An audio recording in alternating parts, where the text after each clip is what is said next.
Gairah liar ayah mertua, bab 16. Aku akan temui mereka berdua. Sampai pada akhirnya, momen yang aku tunggu-tunggu datang juga. Tepatnya pada hari Sabtu pagi, pada saat sarapan sebelum suamiku berangkat kerja. Aku mengobrol dengan suamiku di meja makan. "Dik, nanti aku nggak pulang," kata suamiku sambil menyantap sarapan pagi. "Mau kemana, Mas?" "Aku mau langsung ke rumah teman," kata suamiku. "Sampai malam, Mas?" "Aku mau nginap. Ada acara ulang tahun temanku," ujar suamiku. "Nginap, Mas?" tanyaku kaget. "Iya," jawabnya singkat. "Kamu mau ninggalin aku sama Ica di sini, Mas?" tanyaku seraya menatap ke arah suamiku. "Semalam saja," jawab suamiku. "Aku ikut ya," pintaku mengibah. "Undangannya hanya untuk laki-laki semua," ujar suamiku. "Tapi aku takut di sini, Mas," ucapku kepada suamiku. "Takut sama apa?" "Di sini saja ya," kata suamiku seraya menatap ke arahku. "Iya sudah, Mas," jawabku dengan lirih. Setelah sarapan, "Aku berangkat, Dik," ucap suamiku berpamitan kepadaku. "Iya, Mas," jawabku seraya mencium tangan suamiku. Aku tahu tidak ada acara ulang tahun bersama teman-temannya. Aku yakin suamiku akan bertemu dengan adikku.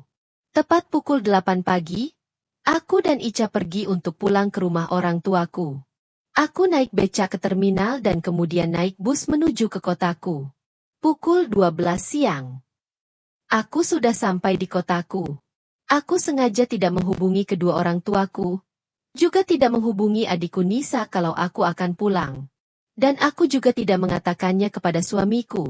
Semua ini aku lakukan karena aku punya rencana untuk melabrak suamiku dan adikku Nisa. Kemudian aku naik angkot dari terminal ke rumah.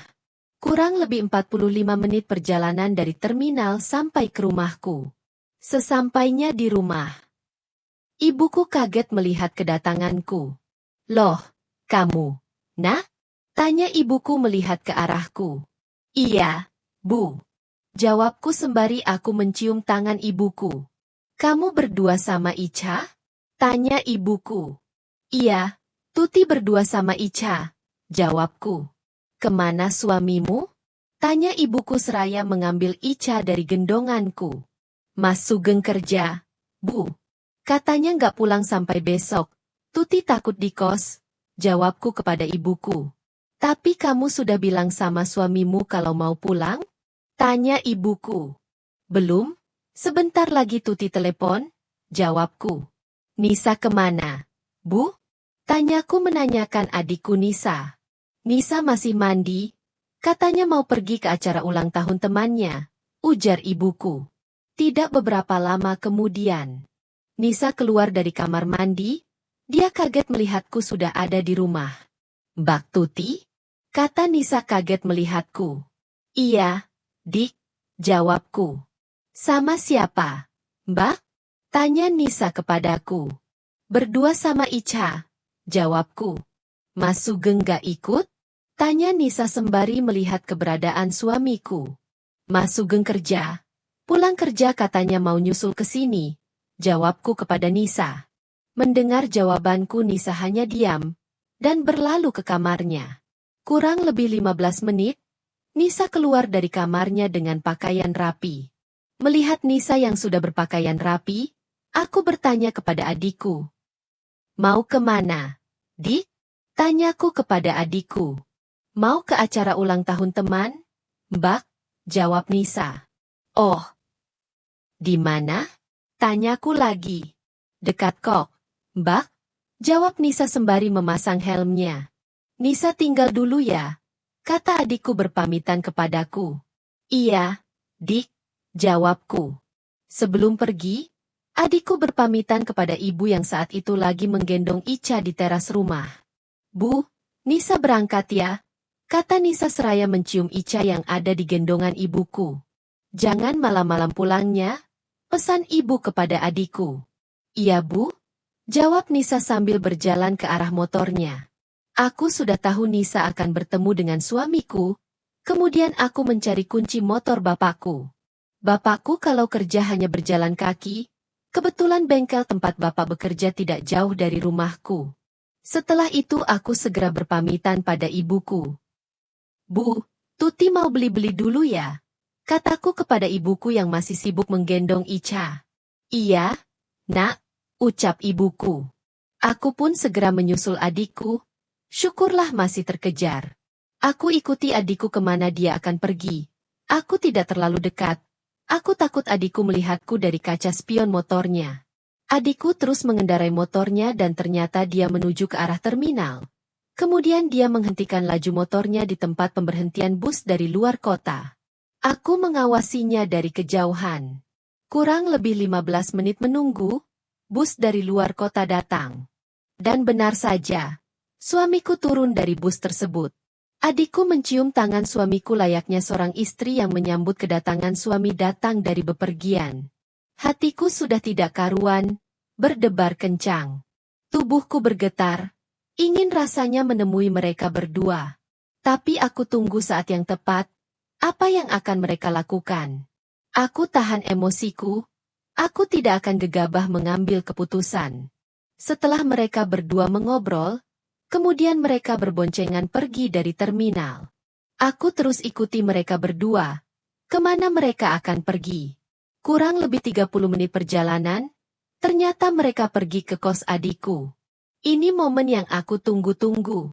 Aku akan melabrak mereka berdua saat mereka masuk ke dalam kos adikku. Mengetahui suami selingkuh merupakan cobaan terberat dalam hidupku. Aku sangat terpukul dan merasa dikhianati. Hari itu aku mengikuti suami dan adikku. Aku lakukan untuk membongkar dan mengakhiri perselingkuhan mereka. Aku tunggu sampai mereka masuk ke dalam kos tersebut.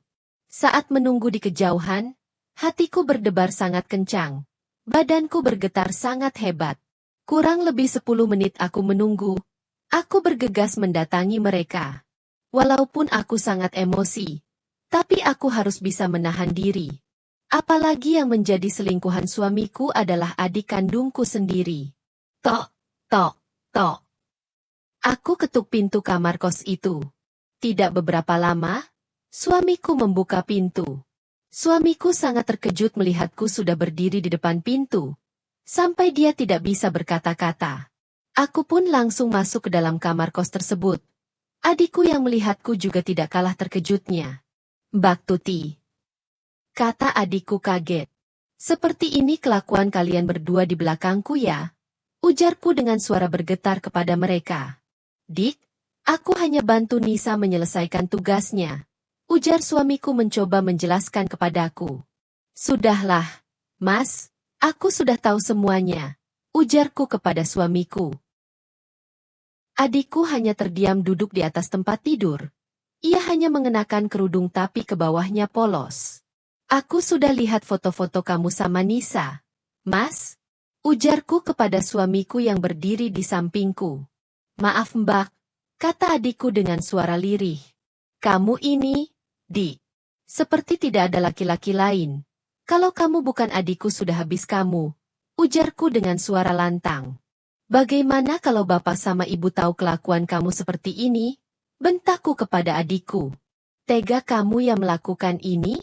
Padahal kamu sudah tahu kalau Mas Sugeng suami Mbak. Kataku kepada adikku. Kamu itu jangan merendahkan harga diri kamu dengan cara seperti ini. Kataku lagi.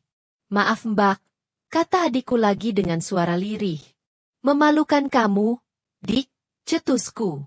Mas, kalau kamu serius sama Nisa, tolong ceraikan aku, kataku kepada suamiku. Suamiku hanya diam saat aku mengatakan itu. Ayo ngomong kamu, Mas, pintaku kepada suamiku. Sekarang kamu pilih antara aku atau Nisa, kataku kepada suamiku. Ayo jawab, jangan diam saja. Kamu jadi laki-laki harus tegas. Jangan hanya mau enaknya saja kamu itu. Kataku kepada suamiku yang saat itu berdiri di sampingku. Aku pilih kamu, Dik. Ujar suamiku dengan suara lirih. Kalau kamu pilih aku, tolong akhiri hubungan kamu sama Nisa. Dan kamu juga Dik. Jangan hubungi Mas Sugeng lagi. Kalau Mbak sampai tahu kamu masih berhubungan sama Mas Sugeng, tahu sendiri akibatnya kamu, ujarku kepada mereka berdua. Iya Mbak, jawab adikku dengan suara lirih. Ayo pulang, Mas. Pakai celananya, kataku kepada suamiku yang hanya pakai celan dalam. Mbak jangan kasih tahu sama bapak dan ibu, pinta adikku. Iya, kamu di sini dulu, kataku kepada adikku. Akhirnya aku dan suamiku pergi Sri kos adikku. Aku pun berboncengan dengan suamiku, dan kami pulang ke rumah orang tuaku. Di perjalanan aku dan suamiku diam tanpa sepatah kata pun. Sesampainya di rumah, ibuku sudah berdiri di teras depan rumah, sembari menggendong Ica. Loh, ketemu di mana sama Nak Sugeng? Tanya ibuku kepadaku. Dijemput di terminal, Bu, ujarku kepada ibuku. Kemudian suamiku mencium tangan ibuku. Ica dari tadi minta gendong terus, ucap ibuku. Aku pun mengambil Ica dari gendongan ibuku dan masuk ke dalam rumah. Sekitar pukul 17 sore, Nisa datang berbarengan dengan bapakku yang baru pulang dari kerja. Kemudian aku dan suamiku mencium tangan bapakku. Kapan datang? Nah? Tanya bapak kepadaku. Tadi pagi, Pak, jawabku. Aduh, cucu kakek tambah cantik saja, kata bapakku sembari menggendong Ica. Mandi dulu sana, Pak, ujar ibu kepada bapakku. Iya Bu, Bapak kangen, ujar bapakku. Iya mandi dulu, Bapak kotor semua, kata ibuku. Kemudian bapak memberikan Ica kepadaku. Saat akan ke kamar mandi, bapakku melihat Nisa yang berjalan ke kamarnya. Nisa dari mana itu? Kata bapakku. Dari acara ulang tahun temannya, jawab ibuku. Aku dan suamiku hanya diam dan saling berpandangan. Mulai dari kos sampai ke rumah, suamiku tidak banyak bicara. Sepertinya dia sangat terpukul dengan kejadian di kos itu. Walaupun hatiku sangat sakit, tapi aku memilih untuk memaafkan suami dan adikku.